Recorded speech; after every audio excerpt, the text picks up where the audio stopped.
Another 10,000 is most of my time, like 10,000. Yeah. That's why I watch it. All they need is got guns. Nothing really changed. It'll be here.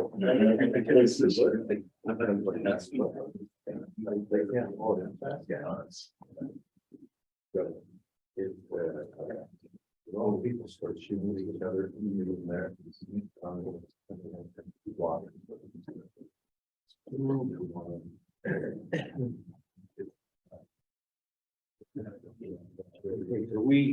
We are ready.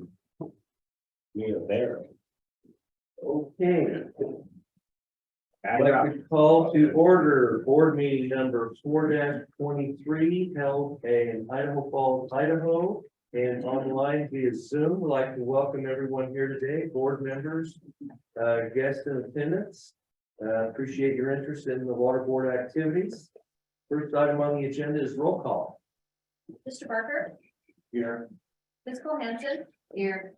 Mr. Gibbs. Here. Mr. McMahon. Here.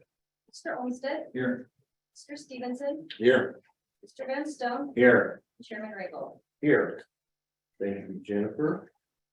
Next item only is the agenda and approval of minutes. With regard to the agenda, the chair would entertain a motion to amend the agenda. Mr. Pat, how would you like to do that? So if you'd like to amend the agenda, a motion needs to be made to amend the agenda. We need to state a reason why. And take a vote to adopt a revised agenda. Okay, so should we insert that right after public comment, or would you like to put that? I think that would be best, Mr. Chair. Okay. So we start out with a motion. We get a motion to amend the agenda to include an item on cloud feed. That would be the motion I entertain. Okay, I move to amend the agenda to include after public comment an item on cloud seeding. Okay, is there a second? I'll second. Okay, it's been moved and seconded. The reason for the change is we just got information on this past season's cloud seeding activities, and we'd like an update from Idaho Power. So here, all can be aware of how well we did with our cloud seeding program. That's the reason. I Okay, move to adopt the agenda, amended agenda. okay, we probably need to vote to amend it, Oh, right? yeah. Yes, second, yeah. Okay, all right. Is there any further discussion on the motion to amend the agenda? There's seeing none, all in favor, roll call? Nothing is before. Okay, all in favor, say aye. Aye. Any opposed? Motion carries. We now have an amended agenda, and is there any other changes or requests to be made to the agenda at this time? Okay, I think there were minutes that were put in the meeting materials. Did anyone peruse those minutes? Yes, Mr. Chair, I move that we adopt the amended agenda and approve the minutes from meeting work session and the regular session 3-23. Okay, I have a motion. Is there a second? Second. Been moved and seconded. All in favor, say aye. Aye. Any opposed? Motion carries. Okay, next item is public comment. We have people in attendance here in the meeting who wish to give public comment. John? Good to see you behind Wesley. I'm sorry. Welcome. Thank you, Mr. Chairman. Board members, my name is John Williams, Bonneville Power Administration. I have 3 items I would like to give you an update. For one, it's not really an update, but it's something that came across my screen this week. But I knew about it a few weeks ago. My colleague told me that there's customers in Idaho, Bonneville customers, that coming increasingly upset with the position that they believe that Bonneville may be taking in terms of damage. There's a report in a trade organization, which a reporter heard from sources involved in discussions of the FMC, the federal mediation process. And you know, we're in a state, and that's confidential. So confidential, I don't even know what's going on. That can also be said with the treatment. But I can at least share you some of these things, and hopefully if you're here from some of our customers, they can put some of their concerns at ease. There's been discussions quickly for the weekend, as you know. Unfortunately, the reporter's arrangement of different quotes could suggest that EPA is actively engaged in conversations that include breaching. That is false. The contents of these conversations and discussions in the FMC are confidential, and that BPA can't comment on individual elements rather than acknowledging the breaching was on the table. So with that said, in one of the reporters reporting, he used Justin Hayes, executive director for Idaho Conservation Group, that basically said that Bonneville is sabotaging the administration's efforts to restore salmon. That's a false statement on Bonneville's position. So I wanted to let you know about that. The two items that I would like to give you an update. First, this BPA revises a stream flow forecast on foreign generation. With climate change and drought conditions around the West, what does BPA establish how much it can generate to meet load? Historically, BPA is using 90-year data set stretching back to 1929 to inform underlying assumptions for its long-term hydro generation forecast, with the 1937 water year determining firm generation. These assumptions are not consistent with recent and emerging climate trends and no longer align with future streamflow expectations. Shortening the data set to 30 years and using a monthly 10% for establishing firm generation captures these emerging climate change signals and results in a more accurate forecast of the capability of EPA's resources to produce power under constrained conditions. Using a monthly 10 percentile of the 30-year data set to establish firm power generation sets a consistent statistical threshold for firm power that is aligned with the planning metric currently used in BPA's resource program. This percentile approach avoids the anomalies observed in any single water year, like 1937, shape of the 1937 water year, low winter flows, high summer flows, is becoming increasingly unlikely to reoccur due to climate change. This stream flow data plays a critical role in a variety of functions at BPA, from planning, the resource output, and meeting load obligations to determine how much firm power BPA can offer customers. To forecasting net secondary revenue and establishing a number of assumptions that inform our rate-making processes. That's on our new revised streamflow methodology. Now I would like to move to Western markets. You may have heard of. After months of relatively low power inventory, the warming weather is melting mountain snow, as you know, sending it downriver, rapidly filling reservoirs and contributing to a hydro power surplus. BPA's goal as a power marketer is to maximize the use of this renewable fuel, spreading the benefits of the federal Columbia River power system while building revenues from secondary sales to offset costs for our revenues. One of the challenges of such rapid snowmaking, however, is that it doesn't necessarily coincide with our power needs. When we experience runoff like this, there's always a chance power supply will outpace demand. Sometimes that means sending water through spillways rather than generators, losing the opportunity to use the carbon-free fuels. That brings me to my next topic. EPA's role in developing and organized the air market in the West, which EPA views as a logical next step following our entry into the Western energy imbalance market last year.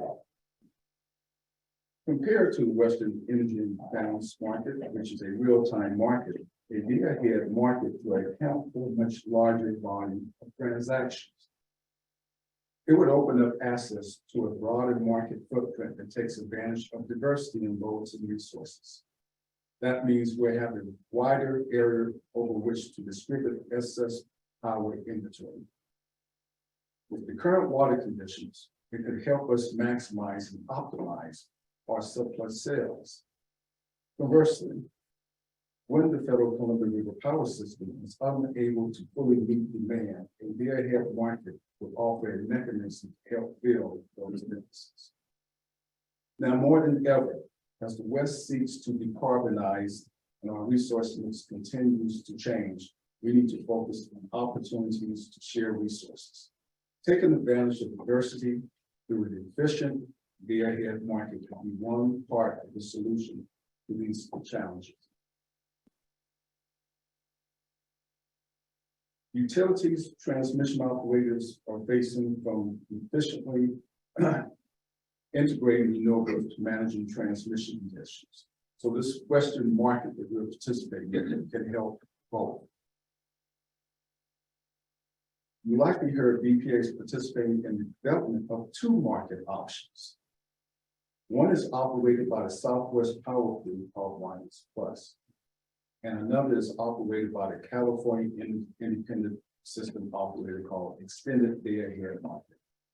We're doing our due diligence before electing to join either market, but we are investing in both to see and determine which one would best fit not only Bonneville, but whatever we do for Bonneville is going to be best for the region. That's the perspective that we approach this on.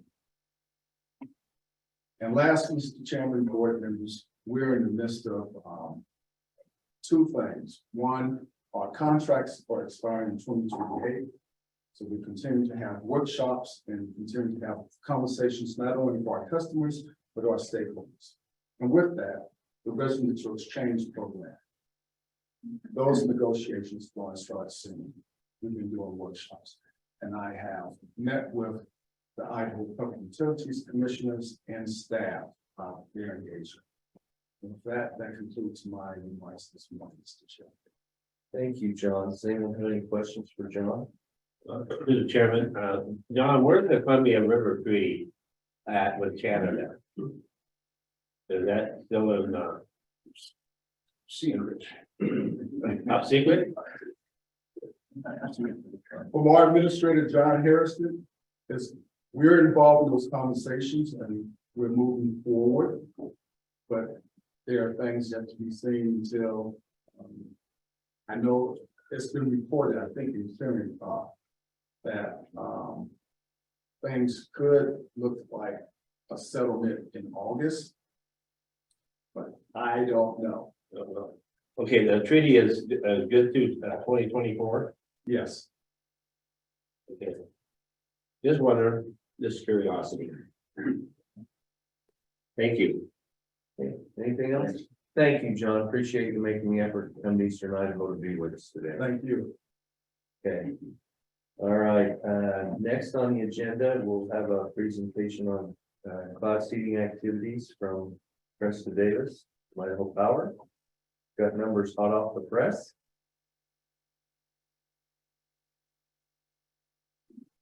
Morning, Mr. Chairman, members of the board. Thank you for the opportunity to share this morning, but I hope will be good news to everybody. Idaho Power did finish our benefits analysis of our 2022-2023 cloud seeding season. So I wanted to share those numbers with you. So We start off by looking at snowpack conditions and look across the basins. Of course, just as a reminder, we cloud seed in the Payette Basin. That's Idaho Power's particular project. And then, of course, we move over into the Wood, the Boise, and the Upper Snake, and that's our collaborative program. The Henry's Fork received a 9% increase in snowpack accumulation within the target area. And then at the highest level, we had 19% increase in snowpack accumulation in the target area in the Boise Basin. So that kind of gives you a range of what we saw snowpack wise. Cloud seeding operations, just a reminder, were suspended in the Wood River Basin in about mid-March because we had reached our preset suspension criteria based on snowpack accumulation. And then later on in the season, we did suspend the use of ground generators in parts of the southernmost Upper Snake because of snowpack accumulation in the Bear Basin and other southern basins. So with all that said, I'll read off these numbers to you. This is our, again, our estimated increase in water supply based on cloud seeding. So we saw an increase of 190,000 acre feet in the Henry's Fork, around 400,000 acre feet in the Upper Snake, 107,000 acre feet in the Malad, 270,000 acre feet in the Boise, and 250,000 acre feet in the Payette Basin. So if we roll that all up, we're sitting at around 1.2 million acre feet. You said Malad, but did you mean Wood? Yes, sorry. Okay. That was what I was going to ask. Thank you for that clarification. 107,000 in the Wood. Yes. The last 4 miles of it or so is called the Malad. Okay. Very good point. Thank you. So again, rolling that all up, we haven't added across all of the target areas 100 or 1.2 million acre benefit from cloud seeding. That includes the payout. That includes the payout, correct? Very good news. Okay, anything else, Krista? Does anybody have any questions, Brian? Yeah, Mr. Chairman, Krista, so the suspension on the Big Wood, you follow a flood curve of some kind, or you just have a snowpack level that, I mean, does FERC or somebody else, regulate that you have to stop then, or do you just, it's just a company policy to suspend? Mr. Chairman, Board Member Olmstead. So we determined in all of our operational basins a suspension criteria, and that criteria we worked in collaboration with NRCS and other water professionals to determine what that criteria should be. So taking into account historical floods, what flood levels are, and then also what historical snowpack and reservoir conditions. And so with that, then we set those suspension criteria and did have NRCS take a look at what that criteria was. So, yeah. That was my question. If the reservoirs are extremely empty, if you can raise your, continue longer than if you've got reservoirs that are likely to overflow. We do just as the SWASI does, and that's kind of what started our efforts in developing that suspension criteria was based off of that SWASI, which takes into account the reservoir. Well, I think Dale was in the queue then, for Dale and then Jordan. Question is, historically, how does this year compare to the past years that you've been cloud seeding?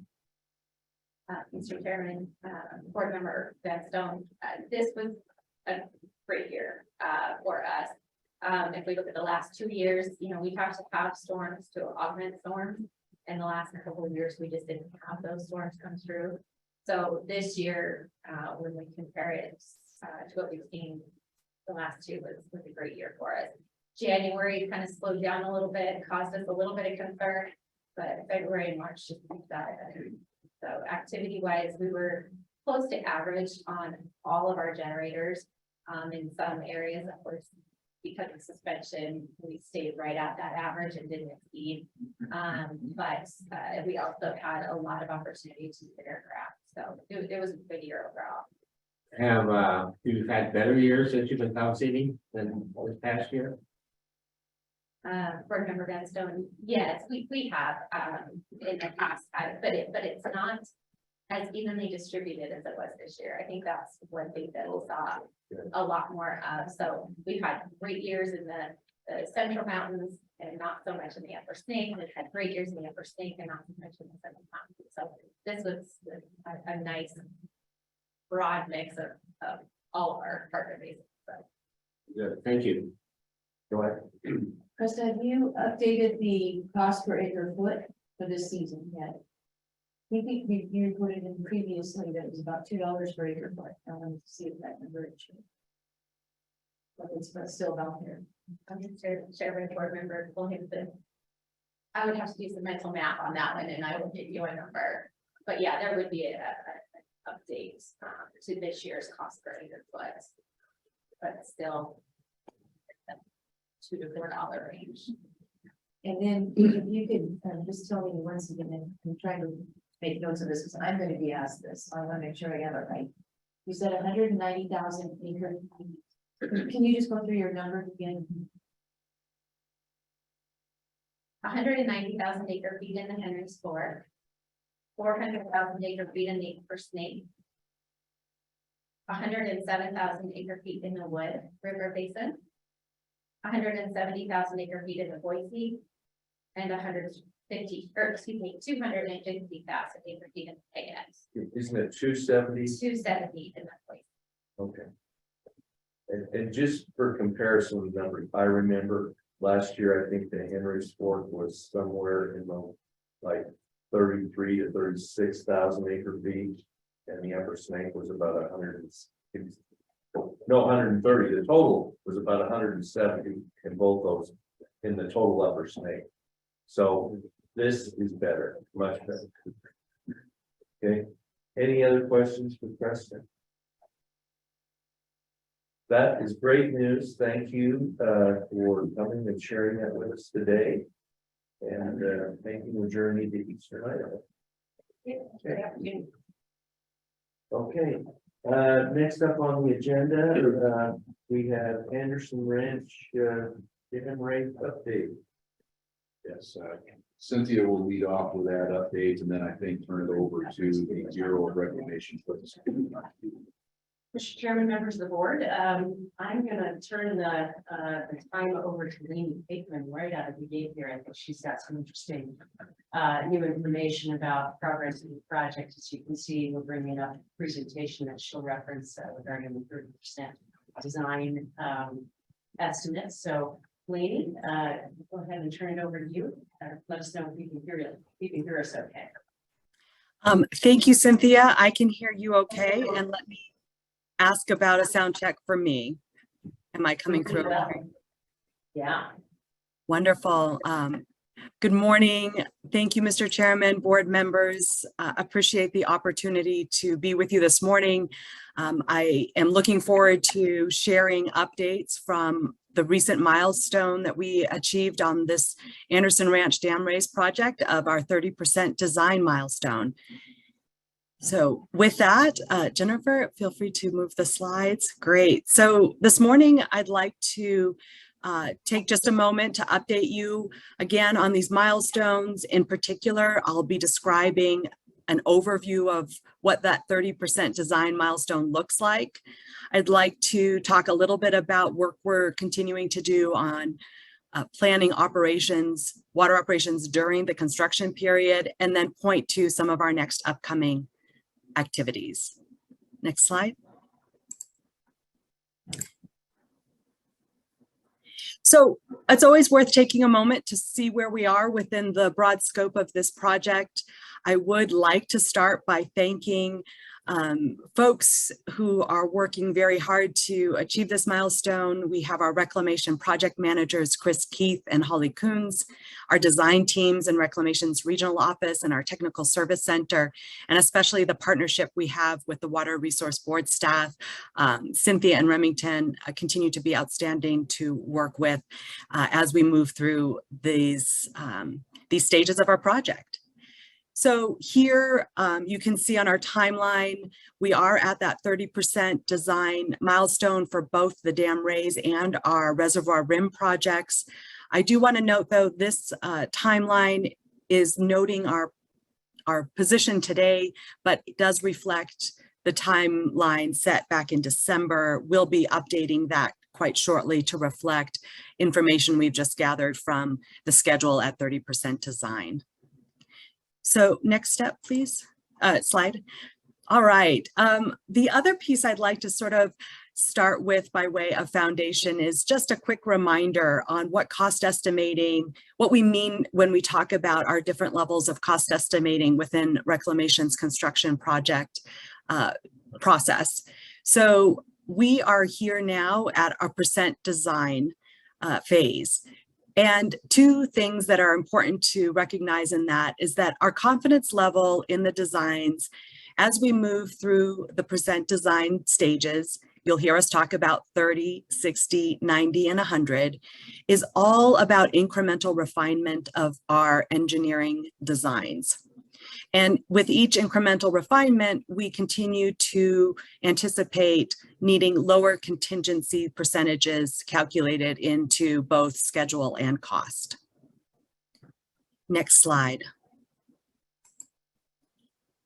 All right, so the deliverables we receive from our design teams include a technical summary, a construction schedule summary, and a cost estimate summary. And going to the next slide, I'll look under the hood a little bit there on those items. So when we're looking at our dam raise, a couple key parts I'd like to highlight is that we have done work to put in a new alternative for our spillway modification. So we have worked through this process. You have heard me talk about this transition previously, and our 30% design now focuses on a concrete overlay spillway concept. Key features of that will include an upstream earthen cofferdam, and we'll be partially demolishing that existing crest, chute, slabs, and walls in the spillway area. We'll create a concrete overlay of this section and install new radial gates. This particular approach to the spillway construction really was focused on reducing dam safety risk, and we have seen that be effective in our 30% design. When we look over to the embankment itself, it's very similar to what was proposed in the feasibility study.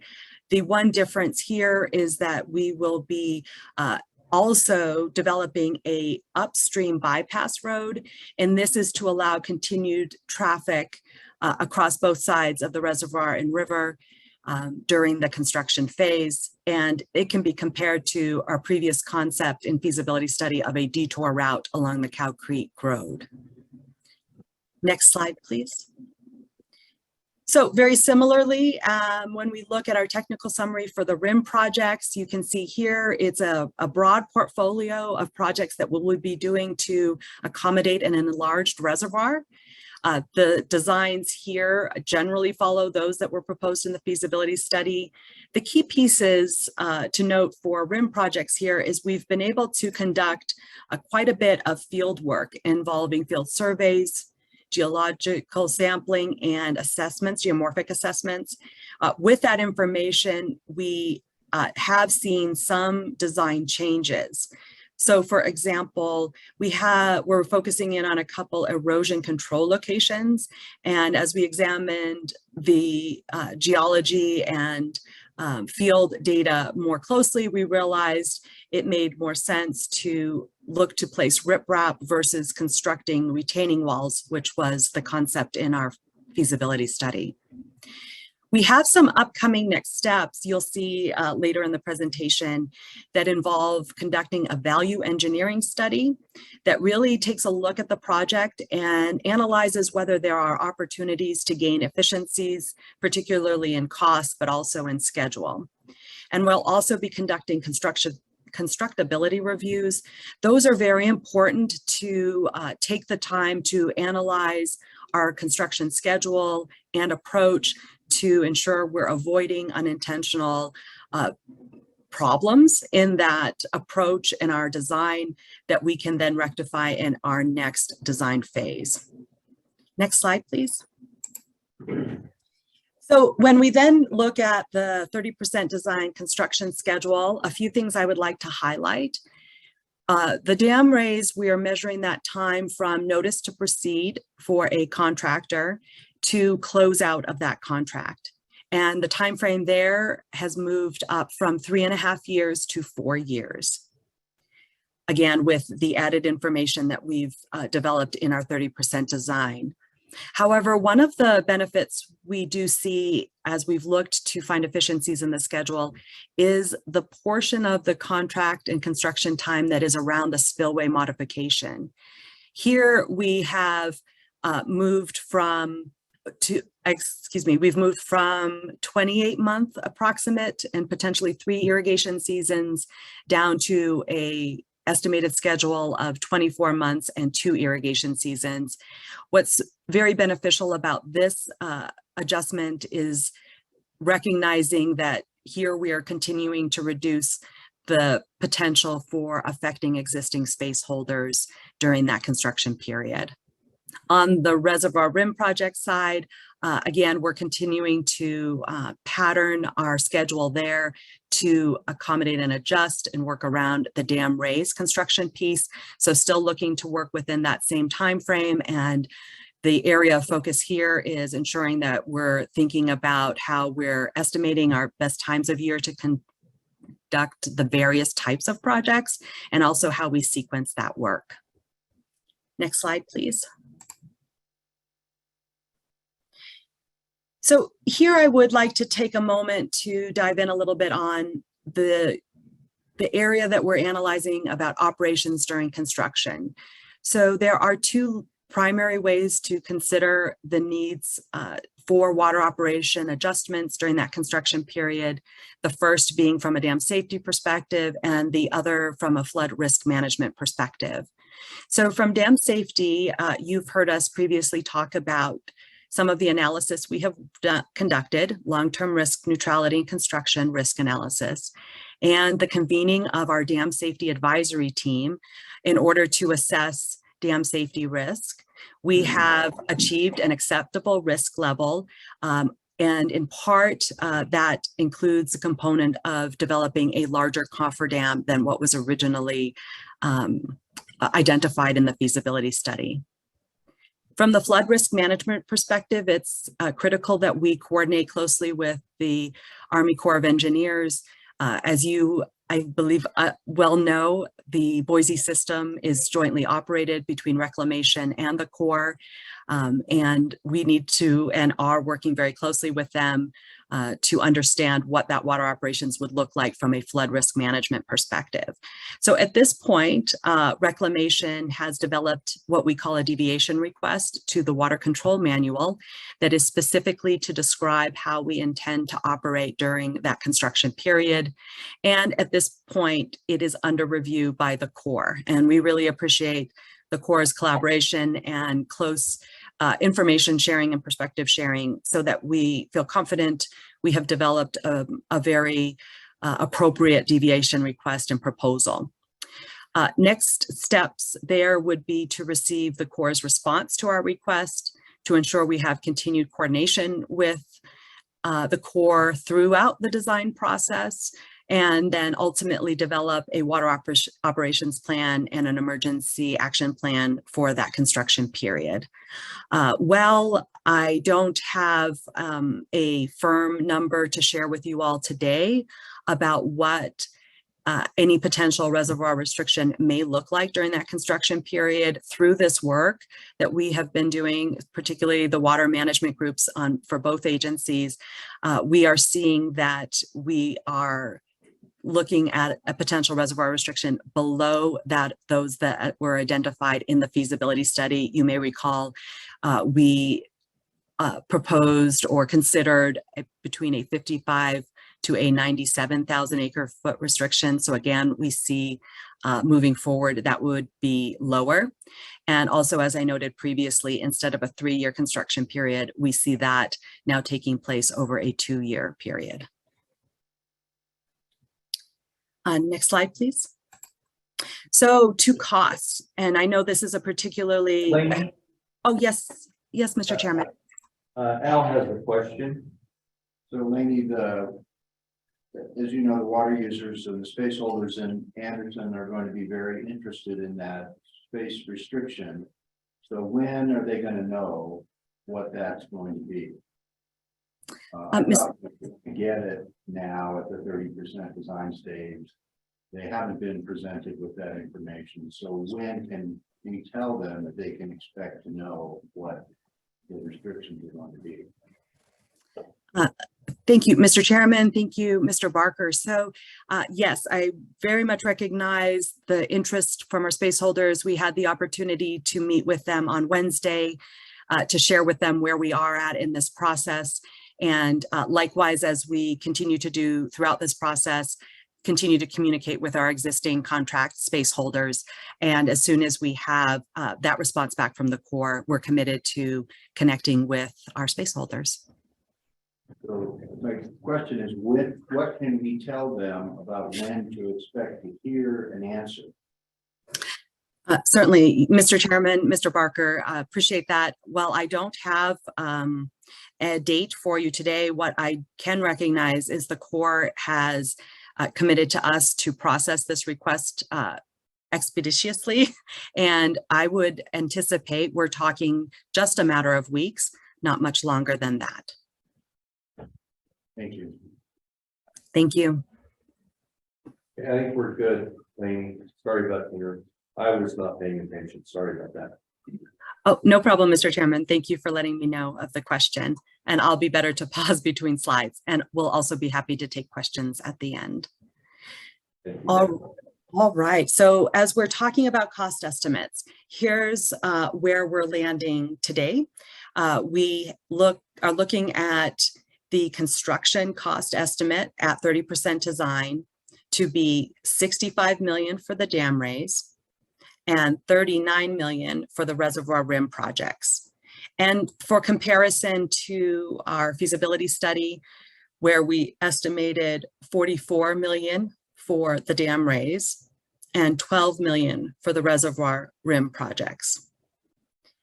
I would take a moment to recognize that always throughout a process of increasing design refinement, we can understand and expect to see variations in that cost estimate, and most often those are increases. I do want to recognize that a considerable part of the cost increases that we see today are a direct reflection of the market conditions the construction industry faces broadly, nationally, following the global pandemic. So those market forces are very much in play in this project and as well. So big picture, I would highlight both the continued refinement of our design process, but also the extraordinary market conditions we face today. Joanne, I have a question, lady. Go ahead, Joanne. Maybe, what kind of contingencies do you have in that number, 124.8 million? What percentage? Mr. Chairman, Board Member Cole-Hansen, thanks for that question. I do not have the exact percent contingencies, but I would reflect that when we're looking at the total project cost of 124.8 million, we have factored in contingencies appropriate for the design level that we are in for the construction piece. We've also included contingencies when we are looking at the non-construction costs. Sometimes we call those non-field costs, appropriate for the uncertainty levels that we see in non-construction costs. So there are a number of points in our total project cost where we have factored in contingencies, and I would be happy to follow up with the board with more exact numbers. My concern is just that there were adequate contingencies to hopefully not, so that we don't see another huge increase at the 60–90% design levels if possible. Yes, Mr. Chairman, thank you, Board Member Cole-Hansen. Very much appreciate that question and perspective. And we have certainly been, the development of contingencies, especially as we are trying to navigate the market variability, is a big part of our cost estimating process.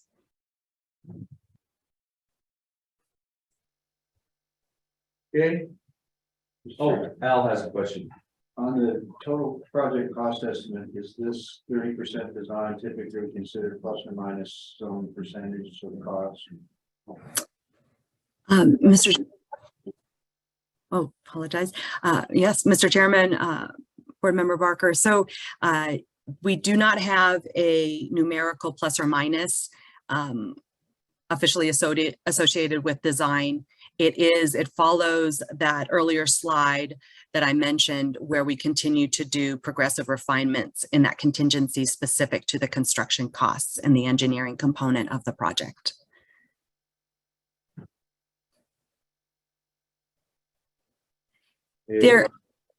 Sorry. No, I think we're good. I was pausing for a minute because I thought Al might have an additional comment, but I think his comment is just a sigh.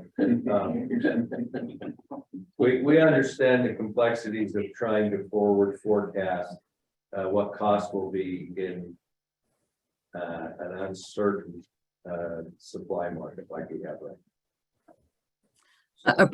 Appreciate that, Chairman. Thank you. There is just a few more points I'd like to make about total project cost. Just to recall that our feasibility level cost estimate was 83.3 million. And so here you see today an estimated cost of 124.8 million. However, I do want to reflect a component of that project total cost that does point to potential mitigation water needed in the event that a reservoir restriction results in shortfall to our existing space holders. So while all of the other design cost estimate numbers that I've presented today will hold firm, I do want to communicate with you all today that we have a total project cost estimate that we will update when we complete the work with the Corps and have established our planned reservoir restriction during that construction period. We will factor in our estimate for a range that would be necessary to mitigate with providing wet water to our space holders during that construction period. Lady, this is Jeff. I have a question. Did that 83 million, that had a cost component in it for mitigation, didn't it? Mr. Chairman, yes, thank you for that question. It did. So the 83.3 million does include an estimate for mitigation water. Okay, so when we compare 83 to 124.8, we're not exactly comparing apples to apples until we get the mitigation component added to the 124.8. Mr. Chairman, that is correct. Yes. Thank you. Next slide. Okay, so for upcoming activities, I would like to share with you all and put on the radar our major milestones upcoming is to issue a supplemental draft environmental impact statement. We are continuing to target late 2023. With that schedule, we anticipate publishing a final environmental impact statement in 2024, accompanied with a record of decision. And we want to recognize the state's efforts moving through the water right permitting process. A few other design-related milestones I'll just highlight here for you all. You can take a moment to look at our dates. I had mentioned earlier the value engineering studies, as well as constructability review, and then our progressive design cost estimates. We do, with this schedule, are looking at a construction contracting action taking place over fiscal year 2025 with an aim to award a construction contract by the end of fiscal year 2025.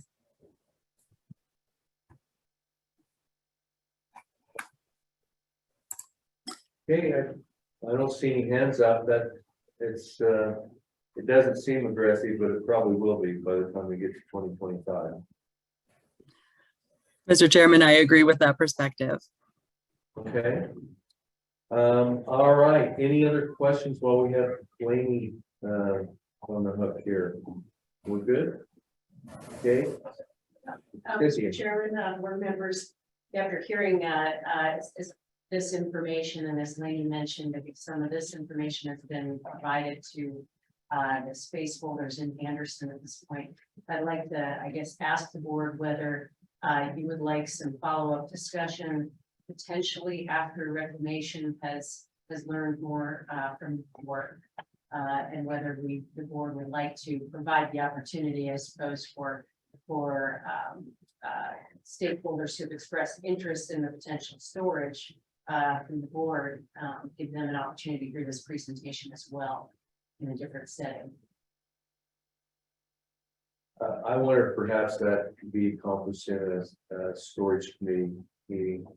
We can invite those folks to come and hear everything.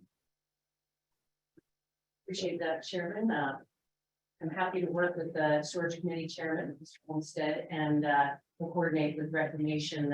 Again, Laney, you may have identified a good timeline for us. It may be most helpful to hear back from reclamation once you have confirmation from the board and are able to speak more directly about the potential reservoir restriction issues and numbers. Okay. Anything else? With that, I think that's all we have today. Thank you for your time. Okay, Laney, thanks for joining us today and for all the efforts of you and your team in helping move this process forward. We're going to get this project done, I believe. Okay, all right. Thank you. Thank you, Mr. Chairman. Thank you, board members. Wonderful to be with you this morning. Okay, all right, till we meet again. Okay, okay, still. Next, Mountain Home Air Force Base. More Cynthia? More Cynthia. You should just stay there. Yeah. Right, Mr. Chairman. Yeah, Jennifer's going to bring up a resolution that you have before you today. We discussed this at length yesterday. This is a resolution authorizing the board to execute or issue a proffer letter that details the scope of the Mountain Home Air Force Base project, the transmission system, pipeline, and pump station that will be gifted to the Air Force upon completion of the construction. I know the board members had a number of comments yesterday regarding the gifting process and the conditions associated with that process. I do want to recognize that we a representative from the Air Force was with us online, Ashley Segura. She joined the work session yesterday, heard your comments and plans to pass those along. Unfortunately, I did not realize that she was ready and prepared to jump in with some responses, but we didn't notice that on Zoom yesterday. So she communicated with me afterwards and just wanted to express that, again, she will pass these comments along to the Air Force staff. She did express that the gifting process is a lengthy process, and that all transfer titles and easements that are needed to provide a future option for reacquisition will be addressed during the process itself. However, the proffer letter is, again, the first step in initiating that gifting process, and that's what they need to have before them so they can get that moving. She did also mention that this is all of the steps along the way will also be an obligation on the Air Force's side, so they will be in there with us, or I think this is I don't want to use the term burden, but this is an exercise that they will have to go through as well. So this is a partnership throughout the process as well, along with construction, also accommodating all of the steps that are needed to for acceptance of the gift. Now, one thing that I didn't mention yesterday is that we have been, again, meeting with the Air Force regularly. We have bi-weekly meetings with a larger group, and then our staff are meeting with our owner's advisor and the consultants on the Air Force's side to talk about design integration along the way. So all of that is happening in earnest at this point. But we are also planning a partnership visit, if you will, with workshops with Air Force staff. So people are coming in from all over, I think, to meet with us in person to focus on some of these next steps, including the water supply agreement, the transfer and easement agreements, and we're building it right now. Those workshops are scheduled for June 20th through 23rd, and we'll be holding those likely in Boise and at the Air Force Base. And the Air Force has expressed interest in meeting with board members if that's something you'd like to do, and we could build discussions about this partnership or gifting process into those agenda items. So that was another offer from Musadora yesterday. So with that, I'll coordinate with some of the board members for tracking this project. We think that would be helpful. Beyond that, I guess I'd like to just ask the board if you had a chance to review the resolution before you, as well as the language of the proffer letter, and get your feedback today. Again, I mentioned that we will make one correction to the language referencing the MOU needs to be changed to MOA. But beyond that, board have any comments at this time? Okay, we spent a little time on this subject yesterday. Anybody have any questions for Cynthia about this resolution or the attached proper letter?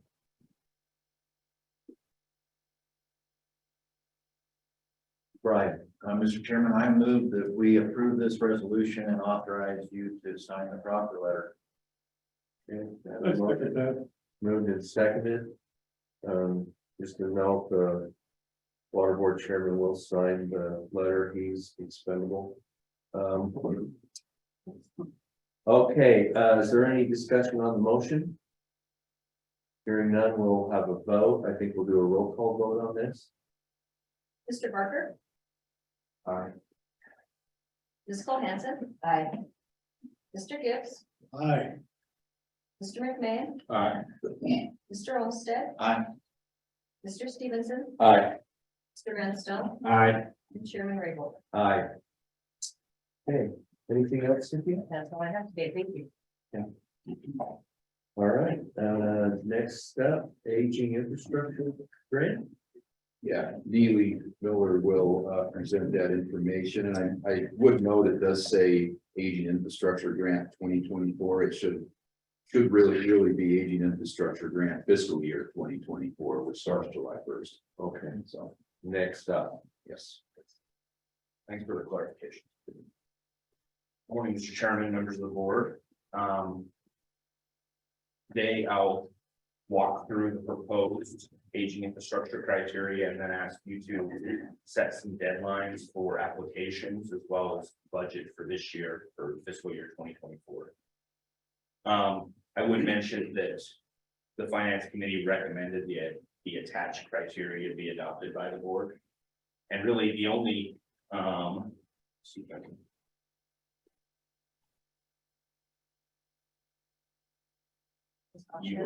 Scroll down. Really, the only change to the criteria was to add some language related to in-kind costs being allowed to be used. Just a little bit farther down, right there. A little bit up.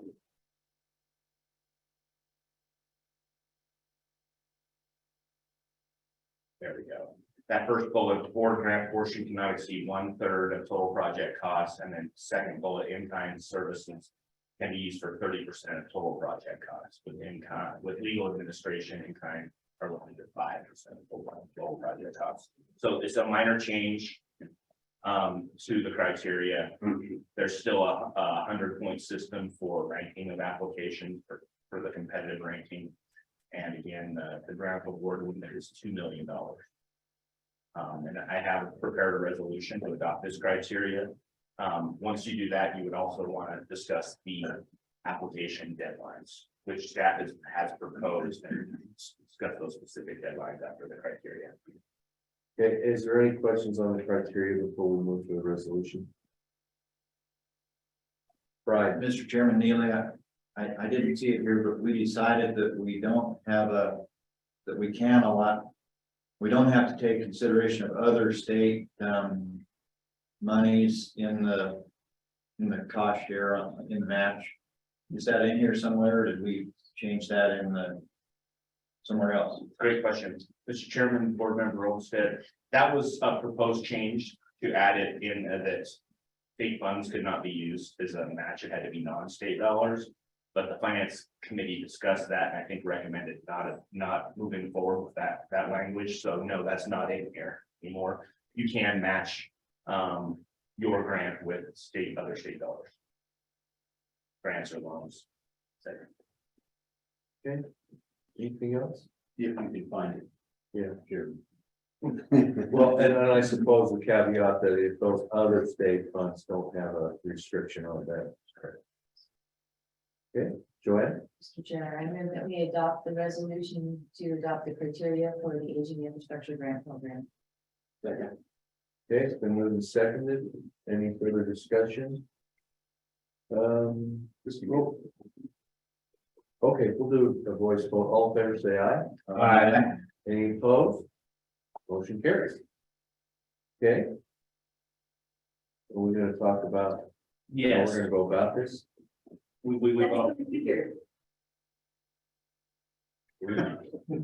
Right? I took mine off.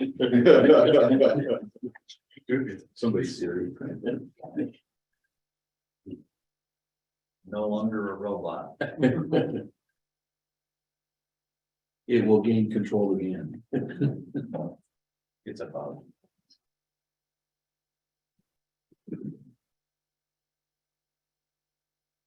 And then I've also got a proposed timeline here that will be on the screen, and of course, it's very small and hard to read, so I'll discuss what that timeline is. The top blue items is just to so you know the flood grant process and when that is occurring. And you have deadlines there for June 2nd for flood management grant applications. And you plan to award those in July. Staff is proposing 2 rounds of aging infrastructure with the first application deadline as August 4th, 2023.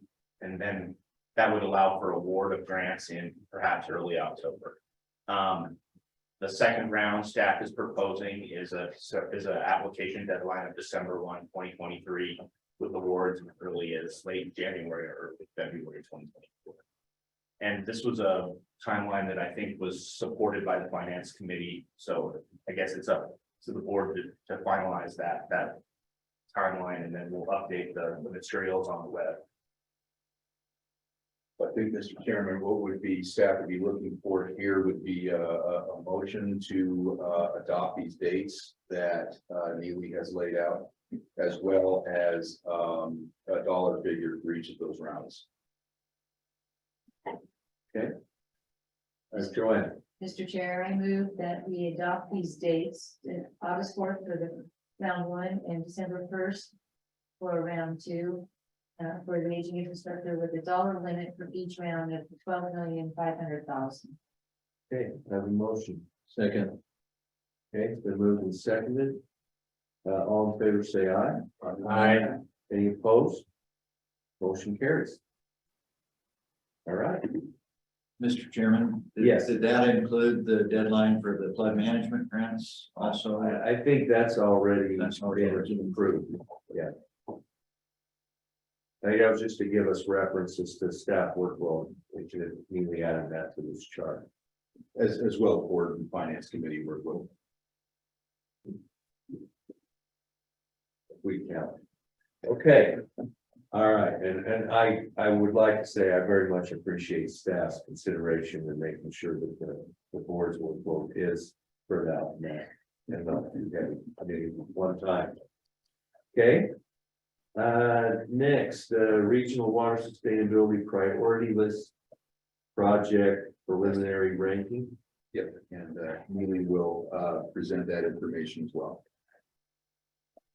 And he's got the next two items. Okay, we're just gonna keep you there, Neely. Sounds good. Thank you, Mr. Chairman, members of the board.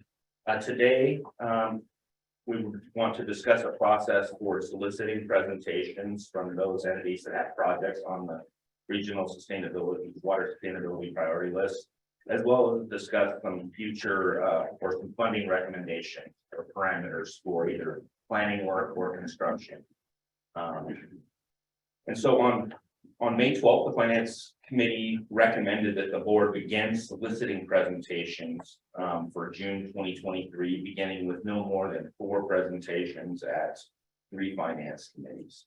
And that was based off that recommendation was made, and staff had provided a preliminary ranking for the board to consider. And then this was a preliminary ranking only in the sense that it would rank when you would solicit presentation. But I think the plan all along is to have presentations from all of these entities on the list. They've all been added to your regional sustainability priority list. But this did provide a ranking on a 100 point scale, really. And basically, if the finance committee recommends 4 presentations at 3 finance committees, that's about 12 presentations. You're looking at, 1 through 10 is basically all the 1s and 2s that are on this priority ranking sheet attached to my memo. You're looking at the ranks of 1 through 4. You have 16. So that would be 4 meetings in 4. So I guess I would step back and let you discuss the preliminary ranking and how you would propose moving forward with soliciting presentations. Staff is recommending three finance committees during the month of June where the presentations would occur. But if there's a desire to have presentations from more than those top 10, at least in the month of June and July, we could add an additional finance committee. But again, I think the desire is to have presentations this year from all of these entities. So with that, I would stand for some discussion of this ranking and how you would like to solicit those. Mr. Chair, Yeah, are you looking for a motion? well, I think we ought to have just a little discussion. The one thing that springs to my mind, I'm going to defer to you, your chairman of the finance committee. But maybe some of these projects that are either water board projects or state proposed projects, maybe we could, I'm not sure what level of presentation we need to have on those compared to giving those who have their projects on the list, either at our direction or their own submission. If we shouldn't maybe focus on letting them come in and tell us more about their projects. I think we know quite a bit about our own projects. So if that might help, I think that's 3 or 4 of those projects that we could probably take off the list and maybe get that just down to a more manageable level for the finance committee. But that's just one guy's idea. Again, it's up to you to kind of decide how you want to. So blow that through. which projects are you?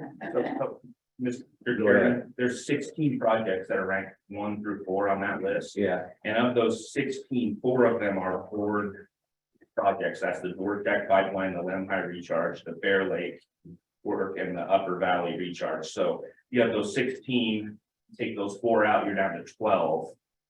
So that provides a little more information. so if we were to pull those 4 out, then if you had 4 presenters at each of, say, 3 meetings, or vice versa. That would that would let the people who have projects out there that I think are maybe anxious to want to get in front of the finance committee and talk about their particular project, an opportunity to do so. I think that's a great idea as a finance chair. Okay. That gets us, and gets the remaining projects in front of the finance committee. I think we spoke with the finance committee about potentially prioritizing the projects and presentations based on first their ranking and then second their district. Maybe third, whether or not they're ARPA funds. There's some discussion about getting the ARPA projects out there first. We did reserve 3 spots in June for the meetings. So all of these will be happening quickly. Did you have a comment there, Brian?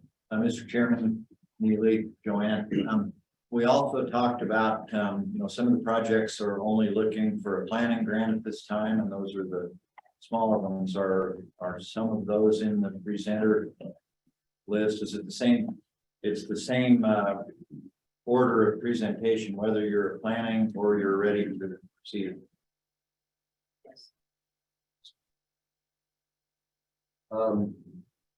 Because the ranking, the ranking, preliminary ranking will make those that are ready to proceed come up to the top of the list. Because they have a point for that. They get an extra 10%. The rest of the folks are probably still in that planning phase where they got 10%, but they get the extra 10 for being ready to go to construction. Well, the more they can tell us about their project, and the easier they'll make a decision about whether to fund planning or not. Okay. And I think the one other thing that was discussed at the finance committee was the idea of for planning funding. The board would cost share up to $200,000 up to 50% cost share up to $200,000. And then the construction work, I guess, would be on a case-by-case basis. It's hard to set those parameters when there's so many different types of projects. Mr. Chair, Yes. the planning portion, would that have to come before the full board in the form of a resolution? I think any spending that we want to bring to the full board. Have that approved by the full board. So the motion for today, okay, are we ready to make a motion? Yeah. I move that we go forward with presentations based on this preliminary ranking to the finance committee in the month of June. Based on their ranking first, their district second, and ARPA fundable third. I'll second motion. Okay, it's been moved and second. Any discussion on the motion? Mr. Chairman, does the motion need to have what you were talking about, that the 4 board sponsored projects will not be presenting in the rankings, or is that? I think we're okay the way Joanne made the motion. We've had the discussion on that. Pull those back, so, yeah. Okay, any other discussion? All in favor, say aye. Aye. Any opposed? Motion carries. Okay, Neely, are you good for one more? Can do it. Okay, Mr. Chair, members of the board, as you'll recall, on May 12th, the finance committee met and discussed with staff the secondary aquifer fund budget. That budget was recommended for adoption by the full board. And we can pull that up, the budget up, and there's an attached resolution we can come back at. But here's the budget. I'll just briefly walk through the highlights. So we can familiarize ourselves with what you guys will be adopting. Starting at the top here, you can see that there was an estimated carryover from FY 2023 of roughly 7 million. That was a larger than normal number, primarily because most of the infrastructure investments for recharge have primarily come out of this secondary fund budget. But in this past year, a lot of that the funding for those infrastructure projects shifted to the ARPA. So that's explains a little bit of that increased carryover. Then, of course, there was the 5 million for the general fund from the House Senate Bill 1181, and then House Bill 547 funds. So that's the cigarette tax. Those funds came in even earlier than normal this year. And then that bottom number there, 700,000 in interest is significantly larger than what we've seen in the past. So again, there's almost $18 million of revenue to allocate for projects here. And I'll just touch upon the highlights in the recharge program. You can see staff is budgeting about $6,025,000 to cover all the recharge investigations, infrastructure projects, and recharge operations. Moving on to the cloud seeding here, broken up into O&M, capital, and R&D. The total budget for cloud seeding is roughly $7 million. And I would highlight there that those double asterisks next to the numbers there, particularly the capital and R&D, are so that those numbers have to come back before the board for authorization by resolution. That was discussed somewhat at the finance committee, and it was directed staff to add some asterisks back in there for authorization. Then moving down, you can see there's some line items here for the Treasure Valley. That's some modeling, monitoring in support of the model, and the Raft River hydrologic study, and the Portland Basin hydrologic study. Then we have some water sustainability projects in the Bear River Basin. Then there's some work in support of the Lemhi settlement. And then here on the Mid-Snake, this is a new item, but it is sort of an old item as well. This is the Mid-Snake water quality monitoring. Previously, that work had been funded out of the flood management, $1 million annual appropriation. This year it was decided, because there was a request for an additional year of monitoring for high flow years, because they hadn't had a high flow year in their monitoring work. They requested one additional year. We chose to not pull it out of the flood management grant funding this year and embedded it in the secondary fund budget. So that's there. It's again only for 1 year. So there's the additional money we have to add again. I comment on that, Neely, that, you know, we might not have a high flow year this year, but they are also experimenting some with how they move how they time the flow log and the Idaho power water through it. And that's another reason for the additional year of monitoring is to see what flow shaping does on water quality and magnified flow. Thanks for that. That's good clarification.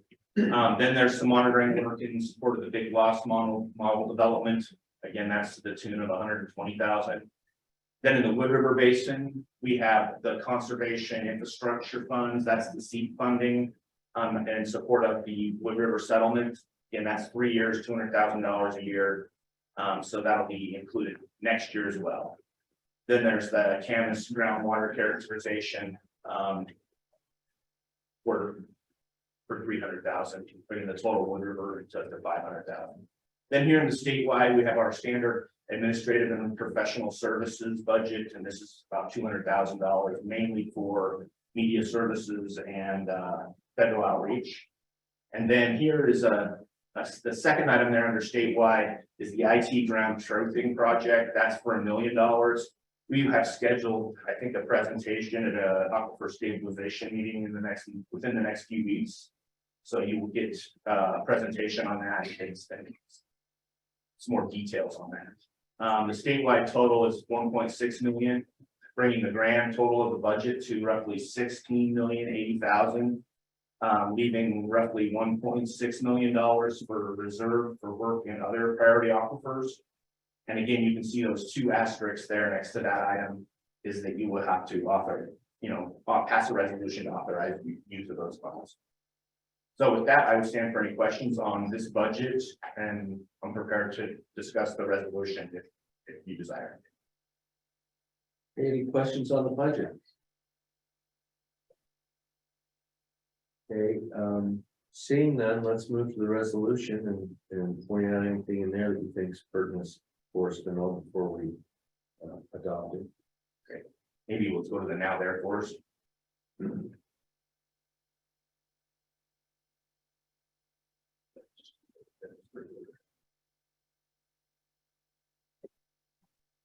So whereas on May 12th, the Finance Committee recommended the approval of the fiscal year 2024 budget for the use of available funds in the secondary aquifer fund budget.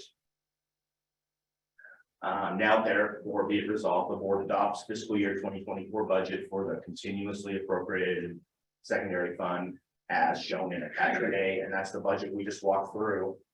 And then here's a few further clarification. Be it further resolved that the budget may be adjusted if necessary based on actual amount of cigarette tax funds received.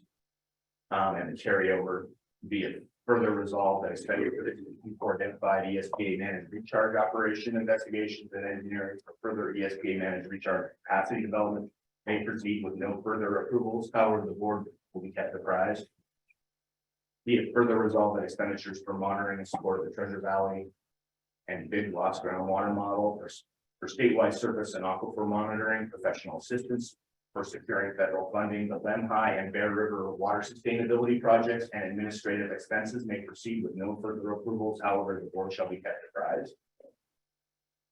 Then lastly, here be it further resolved that expenditures for the operation and maintenance costs for the cooperative cloud seeding program, O&M shortages provided by the board may proceed with no further approvals. However, the board shall be kept apprised of such expenditures. Further, the board's stated goal that both the state and the water users financially participate with Idaho Power in the cooperative cloud seeding program. So there's just one other bullet there. Be it further resolved that the board may modify this budget during FY 2024 at a properly notice meeting. So by resolution, I'm going to adjust this budget. I guess. Any questions on the resolution? Mr. Chairman, I move that we approve this resolution in the budget. Okay, is there a second? Second. Been moved and seconded. Any discussion? I think we are authorizing some funding, so we'll probably need a roll call vote. Mr. Barker. Aye. Ms. Cole-Hansen. Aye. Mr. Gibbs. Aye. Mr. McMahon. Aye. Mr. Olmstead. Aye. Mr. Stevenson. Aye. Mr. Van Stone. Aye. And Chairman Raybould. Aye. Okay, we're down to agenda item 9. Yes, do people want to take a break? Do you want to push through? What do you forecast here, another hour? I don't think it'll be that much, 30 minutes, maybe. 30 minutes? We okay? All right. Let's do that then. State water plant. Okay, Mr. Chairman, you recall back in the last board meeting in March, the board passed and approved a resolution authorizing funds to retain Clive Strong, former Deputy Attorney General, to assist with the board's revision process for the state water plant. The Attorney General's office has asked the board to modify that resolution to make it clear that Mr. Strong would not be providing legal services and legal advice to the board or the staff, that is the proper role of the office of the Attorney General, and that Mr. Strong would be providing advice solely based on his knowledge of the state water plan. So there is a new resolution in your workbook that reflects that. We've also modified the total authorized expenditure down a little bit as well, from $100,000 down to $30,000. I guess that's more than a little bit. And then this proposed resolution makes it clear that this supersedes and takes the place of the prior resolution that you passed in March. Any questions on the resolution? Mr. Chairman, this resolution reflects the discussion we've had with Attorney General's office. Very nice round of discussions. I didn't move that we adopt this resolution. Yeah, I have a motion. Is there a second? I'll second. Okay, it's been moved and seconded. Any discussion? I'll proceed to vote. Probably roll call vote on this as well. Yes. Mr. Barker. Aye. Ms. Cole-Hansen. Aye. Mr. Gibbs. Aye. Mr. McMahon. Aye. Mr. Olmstead. Aye. Mr. Stevenson. Aye. Mr. Van Stone. Aye. And Chairman Raybould. Aye. Okay. Thank you very much. Next, ESPA managed recharge. Wesley. You're moving quicker than my call. Well, is that a bad thing? It is not, it's moving, folks, the trainers, that is a great thing. So, in front of you is a resolution for a recharge project. We talked about this yesterday during the work session. As Jennifer is bringing that up, thank you so much, Jennifer. Covered this in pretty much detail. This is for the New Sweden basalt project, and basically it's going to be spending 1.33 million of ARPA money to develop the site. At this point in time, I would stand for any questions.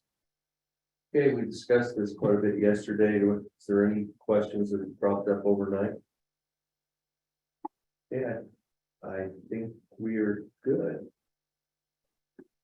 Mr. Chairman, Yes, I'll go ahead and move that we approve this resolution for the recharge sites.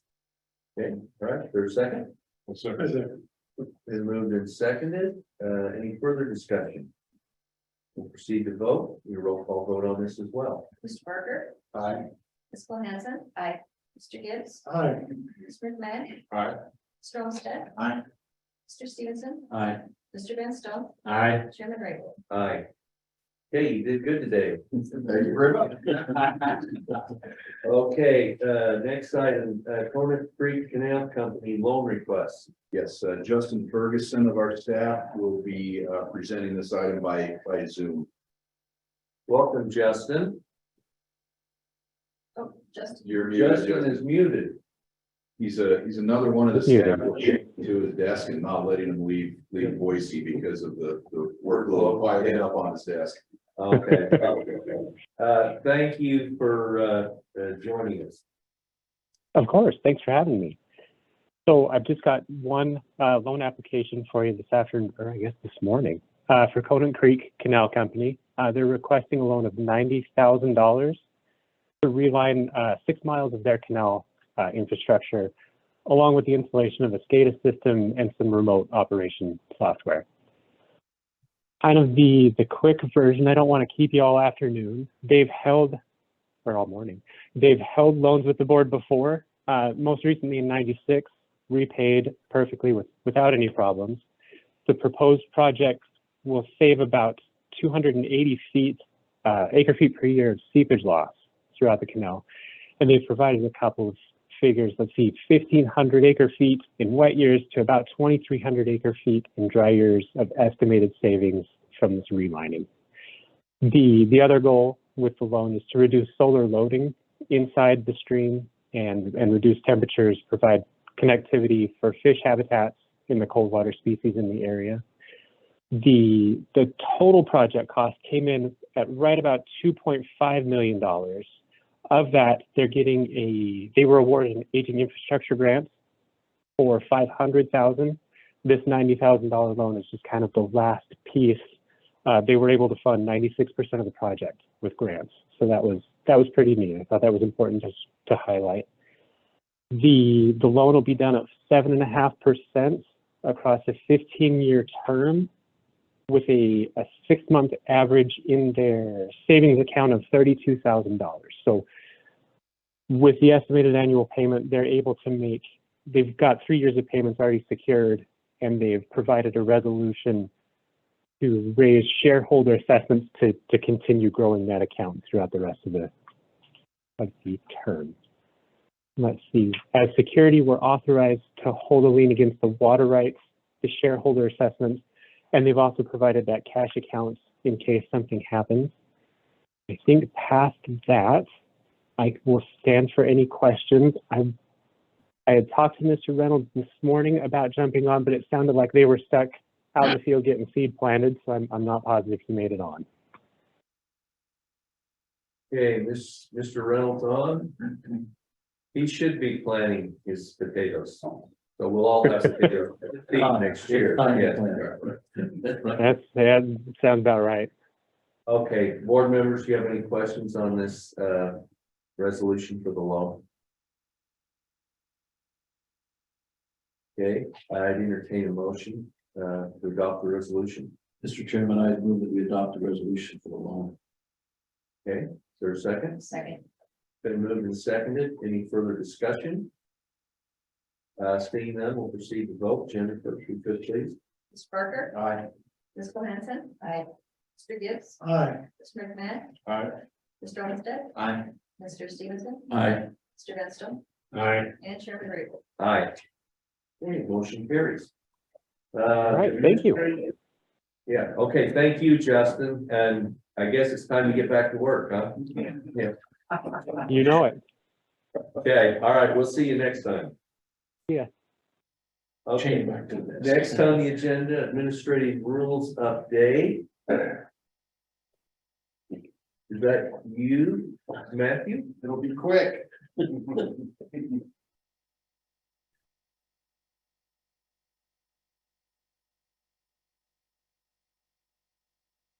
good morning, Mr. Chairman, members of the board. Before I get going here, I thought maybe I'd just combine the admin rule update and then a few comments on behalf of the director. That'd be just fine. And then we'll be through two more agenda items. And again, I just really appreciate you get to travel with this group and work with this group through the tours and the work sessions and the board meetings. Sorry I wasn't able to join you yesterday for the work session. I was giving several presentations regarding the surface water course delivery call matter and where we're at on that. I think this is the 5th time in 7 weeks that I've gotten to travel over to Idaho Falls, largely related to those matters. So one of my favorite spots. So with that, just a quick update on rules. I presented to you an update on March 31st at the last board meeting. There hasn't been a lot of movement and rulemaking in that regard. We talked a little bit then about changes that were enacted by the legislature regarding rulemaking through House Bill 207. We do anticipate that we'll be getting guidance from DFM regarding how that will affect probably future rulemaking more so than the rulemaking going on this year, but we still don't have that guidance. We have two negotiated rules underway. The first one is our water appropriation rules. The second public meeting for that is scheduled for June 1st. And after that, they'll issue the second strawman rule or a revised strawman rule in that matter. And I think they anticipate having a proposed rule ready for publication next fall. We also are negotiating revisions to the water appropriation rules. Those are board rules that are promulgated under the authorities of the board.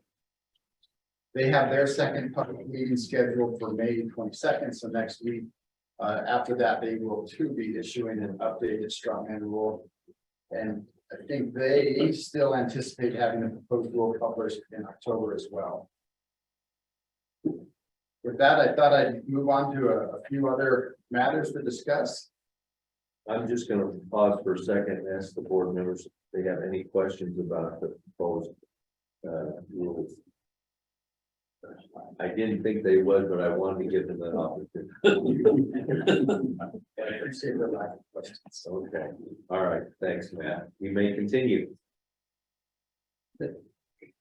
So just some discussion on the surface water propulsion delivery call. That's obviously making a lot of headlines in this part of the state, down through Twin Falls and King Hill.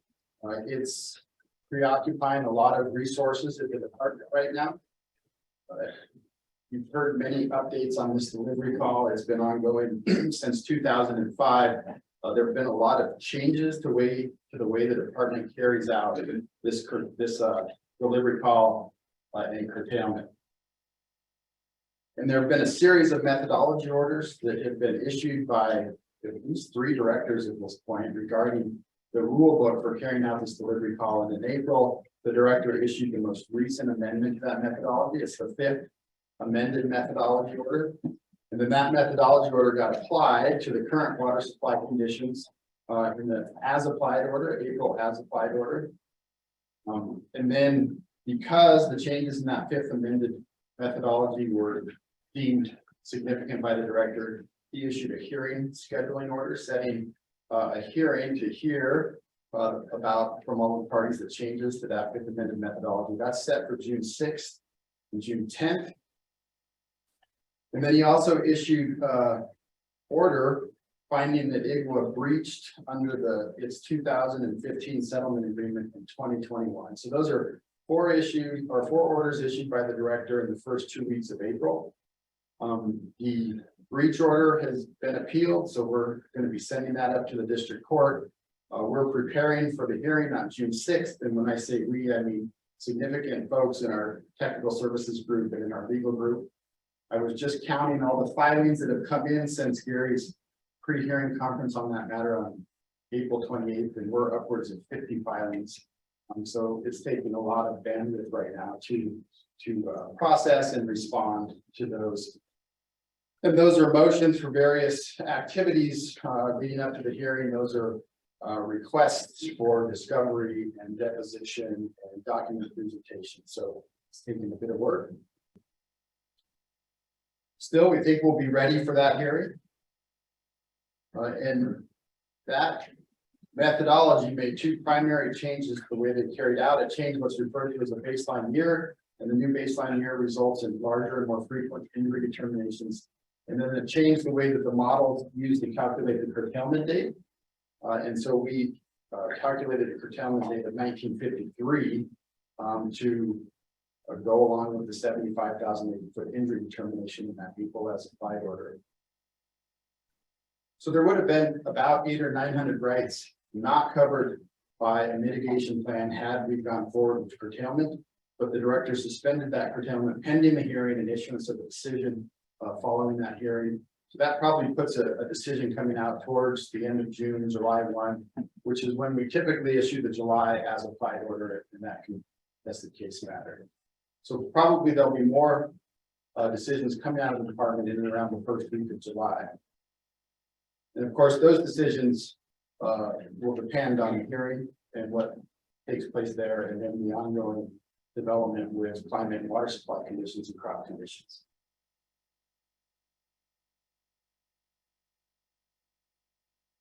So one question that I'm getting a lot is, will there be an injury determination in July? You know, that's a good question. We've got the changes in the methodology, but we also continue to have cool and wet conditions. Crop demand, you know, as many of the members on the board know, is well down this year. So I wouldn't want to speculate right now whether there'll be an injury determination in July or not. We still are uncertain whether reservoir systems will fill above Milner. We are still seeing natural flow water supply forecasts that are in and around normal, 103 to 110% of normal, which is a little bit different story than when you think about the snowpack that's been in the mountains. So a related issue to this is urgency that I think all of the parties surrounding this delivery call are starting to feel around convening a group to develop a groundwater management plan for the Eastern Snake Plain Aquifer groundwater management area. I can report, because I've been invited to some of their meetings, that it was working on a plan that they want to get to some state of completeness before they reach out and bring in other members. But I think there's other parties certainly that are feeling urgency to move forward with that. So I would expect some movement on that in the coming months as well. With that, I'll switch topics and give a brief update on Swan Falls matters. Before you leave that for a minute, the 900 or so people who probably aren't covered by a mitigation plan, are they aware of that they are in jeopardy of call? Has anything notifications been sent out to them or everyone about, or is it just kind of a word of mouth thing right now? That's a good question, Mr. Chairman. We have sent out notice to all of the water right holders on that list. Okay. Notifying them of the current process, that they're not currently curtailed, and that they will receive additional notice from the department if and when they're curtailed later. Okay, so they're not going to get blindsided on July 1. Right. They have an opportunity right now to find mitigation within a groundwater district. Or, okay. All right. Thank you. Right. Any other questions on the SWC big one call? One more management area, Brian? Mr. Chairman, Matt, so the July 1 second look at the water supply comes out about the same time as the breach determination. I guess I don't quite see how that's going to. I kind of assume that the water supply is going to look better, that the chance of injury is going to be a lot lower, but is there still what would be the procedure if there's found that there is some injury on that July 1 and there's been the groundwater users that wouldn't have gone back to a mitigation plan then would still be subject to curtailment on the July 1 if there was an injury termination found. But a new date would be picked for the. So, Mr. Chairman, Mr. Olmstead, just a little bit of detail regarding that April as applied order. It established what the injury volume was, 75,000 acre feet. It established the priority curtailment date if you're not covered by a mitigation plan, 1953. And then it set a date, May 5th, for parties who rely on the delivery of storage water to submit evidence to the department that they have that storage water secured. And we received a submittal from IGWA, and it was unusual because it was a report that they would be hybridizing their two existing mitigation plans. So they have a 2009 mitigation plan, I'll call it, which basically is we will secure storage water and deliver it to the seniors in an amount equal to the injury determination. And then, of course, we're familiar with the 2015 settlement agreement, which was adopted as a mitigation plan. That's the plan that outlined the reductions in pumping and recharge and then delivery of 50,000 acre feet of storage water. So IGWA's submittal was for some of the groundwater districts to proceed forward under their 2015 mitigation plan, while other groundwater districts were moving forward under the 2009 mitigation plan. And I think the department has questions about that we're working through right now. If you read some of the plain language in both of those mitigation plans, it might suggest that this kind of hybridization is not recognized or authorized in those. Perhaps there's arguments that were. So that's being processed now, but I think that gives some uncertainty to the answer to your question, Mr. Olmstead. What are things going to look like? Who's going to be protected by what mitigation plan? In July 1, we issue an as-applied order. It will determine a new injury volume and the new curtailment date. And then it again sets a deadline out a week or two for folks to respond to that and demonstrate that they have mitigation in place. Was that responsive to your question? Yeah, I mean, it's a hard question and a hard answer, but that's as good as we can do, I think. Thank you for answering. Okay. All right, I think we can move on then. So in May, the Swan Falls Technical Advisory Group or Technical Work Group issues a spring forecast of what they anticipate the flows at Murphy Gauge or at Swan Falls to be during the low flow conditions during the summer. They issued that forecast a couple of weeks ago and estimated that the flows would be approximately 5,000 CFS at their low point in August this year. Currently flows at the Murphy Gauge are 7,500 CFS or thereabouts. So it's, it's looking like this is going to be a good year from the standpoint of not going below Board's minimum stream flow water rights at the Murphy Gauge. That technical work group is going to meet again in the first or second week of July. There's also an implementation group that meets. We were scheduled to meet last week. Had there been concern that we were going to be going below the low flows, but given those forecasts, we're going to push that meeting out to midsummer sometime. We are currently, or that group is currently tackling the issue of identifying and establishing legal framework questions around the topics of administering trust water rights and initiating term limit review on those trust water rights. This is kind of a foundational piece that needs to get established before we move forward with either of those activities. So that policy group will be taking up that discussion again in the middle of summer. Any questions on that topic? Questions? We're okay. So the last item, there's an entity that I'll call the Intergovernmental Board. That's Chopin Tribe, State of Idaho, and federal entities that meets annually as part of a requirement under the water rights settlement for the Chopins that came out of the SRBA. They have a committee meeting scheduled for next week. We're going to talk about expansion of Water District 120. That's a water district in the Blackfoot area that administers groundwater rights on the Eastern Snake Plain. We're expanding that boundary up to the edges of the Portland and Blackfoot River basins.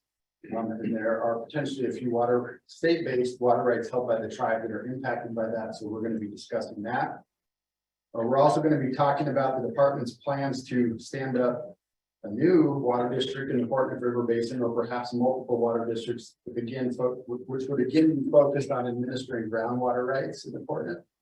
Our plan is to hold public meetings on this in 29 this summer and early fall, and then by the end of this year, issue either one or multiple orders creating groundwater focused water districts in Basin 29. Again, there could be some implication on some state-based tribal water rates in that area. And then once those water districts get created, the authorization order probably would set a 1 to 2 year period of time for groundwater users to install meters. And then we would move towards administering those groundwater rates. The Bannock Creek equitable adjustment discussion is also scheduled to be taken up by that group next week. I think James Cepolo maybe touched on that issue yesterday, so I don't think I'll go any further with that. I see some head nods there that he covered that. So with that, I'll conclude my comments, Mr. Chairman, unless there's questions. Okay, any questions for Matt? Thanks for coming to Eastern Idaho for fifth trip, is that what you said? Yeah. Fifth trip in 6 weeks, appreciate you joining our meeting, and thank you for your report. Okay, I think we're getting there. Do any of the board members have any non-action items for discussion? Mark?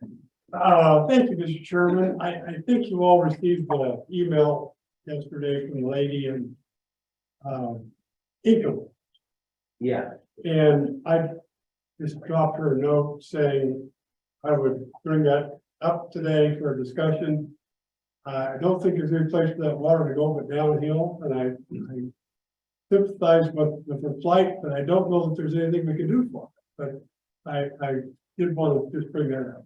Okay, thanks for bringing that up. I looked at that email too. The only thing I don't know, the only regulation on the Portland is Chesterfield Reservoir, is that correct? And I don't know how full Chesterfield is and how they're operating that, but I'm sure they're trying to maximize any ability to flood control, and whatever's left is just coming at them. Well, it sounds like it's a groundwater issue, not necessarily. It is, but it's a sub issue coming up in the basements, but I still don't know that.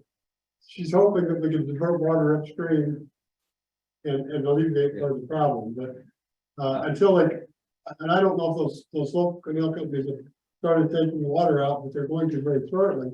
But that's, to me, just looking, I think the water actually is rising in that Aiken area. There was a fence that by their sewer lagoon, there was a fence that was exposed. And yesterday, as I went home, the fence is no longer visible. But I think it's still, I don't think it's peaked, is what I'm trying to say. I don't know. I had to go down to Salt Lake for that Bear Lake meeting a week ago. They're just south of Incan, where there's usually quite a bit of flooding. You can see from the freeway. I didn't think it was quite as bad a week ago as I've seen in the past, but it may be that bad now. I think it's about as bad as it ever gets. Okay. But again, I was not aware of anything that would. Yeah, I don't know of any way to regulate the flows on the Portland.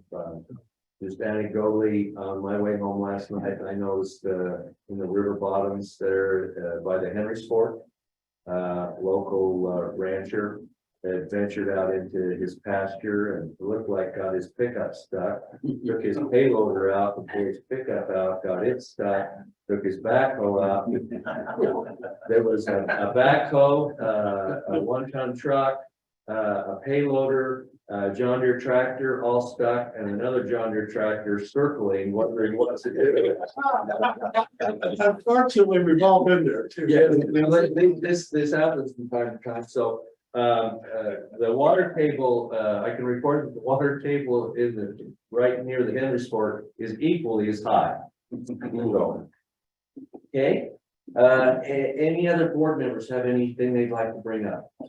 One thing that is sort of related to our Anderson Ranch project is the Cat Creek project. And just this morning, we're issued an order holding the Cat Creek application in abeyance because they have not paid reclamation for the use of our villages and work that's being done. So they put the Cat Creek project on hold until they pay them. Okay. long-term consequences are for that. Maybe what Cat Creek wants is just more time. So, that, does that just stop the clock then, if they do that, or is the meter still running on the amount of time we have for that? It's unclear to me from the letter that I saw, it just as it's kind of in abeyance, and that when they come back with proof that reclamation has been paid, they'll come up with new timelines. Interesting. Okay. Joanne, you have anything? And Brian, oh, I just noticed important is, around 1,200 now, so that is higher than it was a couple days ago. It's not receding yet, I guess, y'all. yeah, The real problem they have is Sedgwick Creek too is still at probably 160 or 70% of normal. And that's gonna go up down March Creek, so it's not gonna go away soon. yeah, I feel for those people who have basements, but, Senator Guthrie has a motion for profit. That's what it amounts to. I feel bad, but I don't know, we're able to accomplish the laws of water board, but I don't think we can redirect water uphill. So. Okay, Pat, you have anything? No. Dean? Dale? I'm good. Thank everybody for participating. Okay, yeah, thanks for those of you who had to travel so far and make it so that I didn't have to travel very far at all. Appreciate it. Okay, with that, I entertain a motion to adjourn. Oh, maybe we need an update from Brian. Yeah, I just want to give you an update on your upcoming meeting schedule, Mr. Chairman. Your next regular meeting is July 20th and 21st in Moscow. For those of you that would like to fly from Boise, the state plane is reserved. Just let Jennifer know if you would like that option. Between now and then, however, you do have a pretty busy schedule. You have an Aquifer Stabilization Committee meeting scheduled for May 31st. Finance Committee meeting scheduled for June 2nd. A Stream Flow Committee meeting also scheduled for June 2nd. Another Finance Committee meeting scheduled for June 8th. You'll be attending the Idaho Water Users Association summer conference in Sun Valley, June 12th and 13th.